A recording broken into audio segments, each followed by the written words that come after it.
කොහොමද යාළුවනේ ඔයාලව සාදරයෙන් පිළිගන්නවා ඉලෙක්ට්‍රීෂියන් X මගේ YouTube channel එකට. එහෙනම් වැඩි කතාවක් නැහැ අපි යමු වීඩියෝ එකට.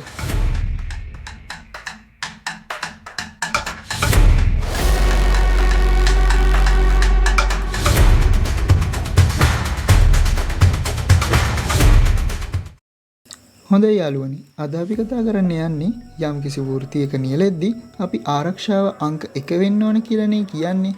ඉතින් අපි මේ වෘත්තීය ආරක්ෂාව යටතේ කතා කරන පළවෙනි වීඩියෝ එක තමයි මේ. ආරක්ෂාව ගැන කතා කරද්දී මුලින්ම අපි යමු පුද්ගල ආරක්ෂිත උපකරණ මොනවද බලන්න.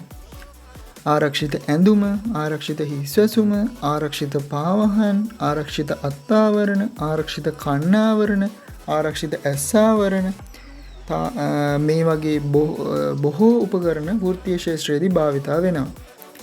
මේ ආරක්ෂිත හිස්වැසුම ටිකක් විශේෂයි. ඒ මොකද දන්නවද යාළුවනි? ඒ තමයි හිස්වැසුමේ පාට පළඳින කෙනාගේ තනතුර අනුව වෙනස් වෙනවා. අපි බලමු ඒ කොහොමද කියලා. සුදු වර්ණය ඉංජිනේරුවරුන්, සුපරීක්ෂකවරුන්, කළමනාකරුවන්, වැඩමූලිකයන් වගේ අය පළඳිනවා. ඊට පස්සේ රතු වර්ණය ගිනිබටයන් තමයි පළඳින්නේ. නිල් වර්ණය විදුලි කාර්මිකයන්, වඩු කාර්මිකයන්, අනිකුත් තාක්ෂණික නිලධාරීන් වගේ අය පළඳිනවා.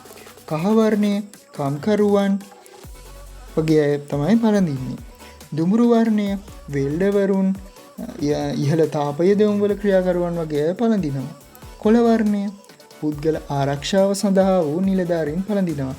ඒ වගේම අලු වර්ණය පළඳින්නේ අඩවි නරඹන්න. ඉතින් යාළුවනි අපේ දෙවන වීඩියෝ එකකින් තවත් තොරතුරු ගේන්න බලාපොරොත්තු වෙමින් ඔයාලගෙන් අදට සමුගන්නවා. බායි යාළුවනි.